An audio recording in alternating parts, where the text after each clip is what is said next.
Sup guys, Ben from Colibriworks here.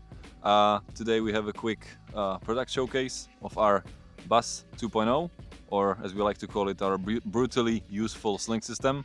So how does this one differ from the previous ones we have made?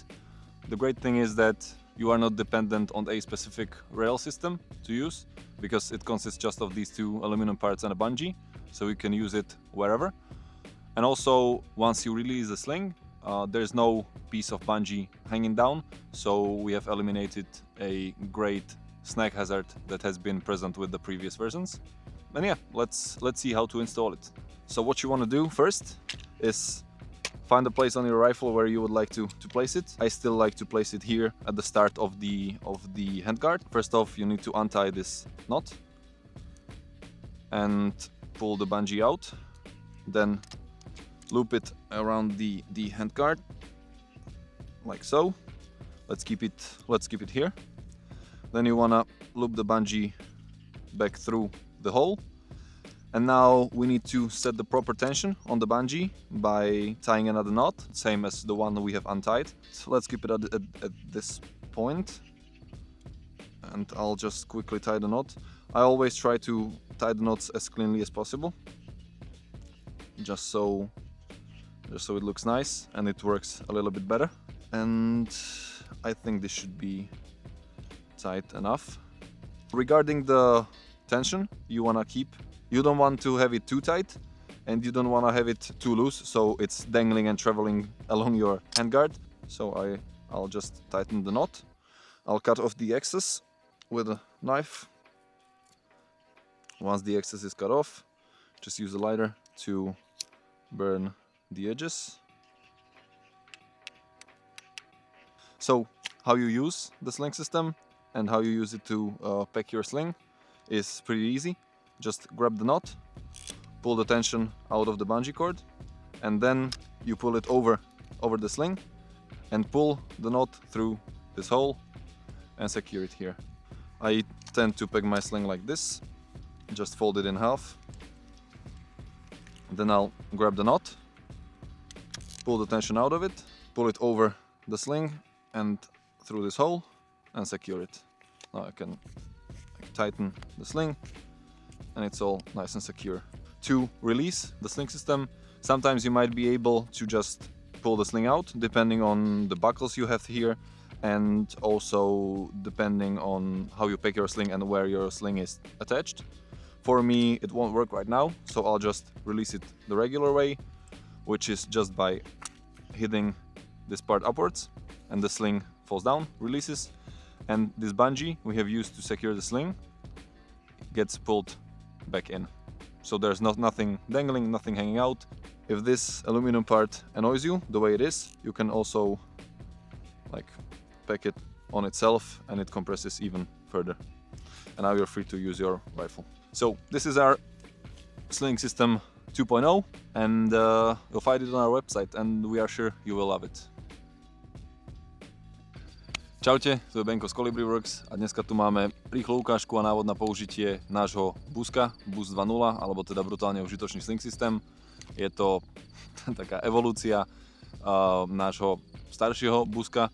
Hlavný rozdiel, alebo hlavná výhoda je tá, že nie ste limitovaní tým, aké predpažby alebo zbraň používate, pretože tu nie je žiadne upínanie na lištu. Funguje to celé na princípe iba tejto elastiky a dvoch hliníkových dielov. Takto nejako vyzerá busko, keď ho dostanete v balení, keď ho vyberete z balenia. Máme samozrejme aj čiernu, aj FD-čkovú. Čierna varianta má čierny elox, alebo teda čiernu anodizáciu. FD-čková varianta je Cerakote. A ukážeme si teda, ako to použiť. V balení to dostanete takto zahrčkané. Jediné, čo potrebujete spraviť, je túto hrčku rozmotať. Nahodiť si to na predpažbie na miesto, na ktoré chcete. Ja si to rád nahadzujem sem. Veľká výhoda je tá, že toto nepotrebuje lištu. To znamená, pre mňa, ak prídete na to, ako to použiť na pažbe, tak sa to dá použiť aj na pažbe. Orientácia je veľmi dôležitá. Máme tu dva hliníkové diely. Vždycky dávame tento malý hliníkový diel na spodok. To znamená, že si lánko potiahnem popod a z dierky, z ktorej som vytiahol túto gumičku, ju naspäť vrátim. Keď to máme potiahnuté okolo predpažbia. Potrebujeme zase spraviť hrčku. V akom mieste spraviť hrčku, alebo ako nehať to lánko natiahnuté na vás. Ale dôležité je, aby to lánko nelietalo. Najlepšie je, keď je to lánko nie tesné, ale zároveň akože drží pevne. To znamená, že ja si ho nechám nejako takto. Spravím si hrčku.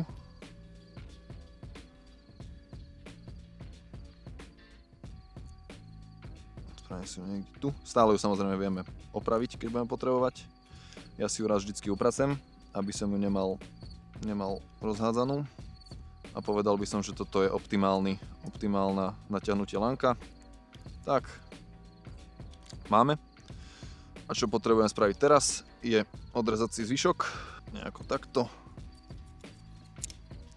A samozrejme opálim tieto voľné konce.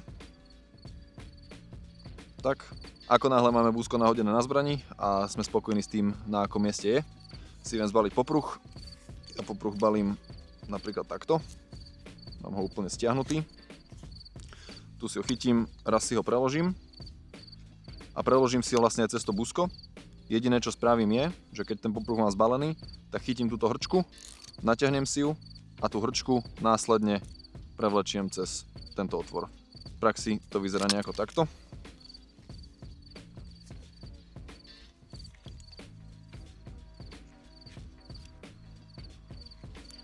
Potiahnem a teraz to prevlečiem cez dierku a popruh nám pekne drží na mieste.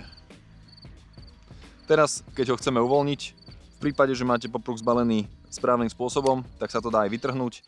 Mne sa to vytrhnúť dať nebude, pretože tu mám veľkú pracku, ktorá mi bude brániť. Ale ako náhle by som ho chcel uvoľniť, stačí mi iba takto potlačiť túto hliníkovú časť. Popruh je voľný. A tým, že používame elastickú gumičku, tak vám ju vťahne naspäť. Tým pádom po uvoľnení popruhu vám nič nelieta, nič neplantá, nemáte žiadny snack hazard.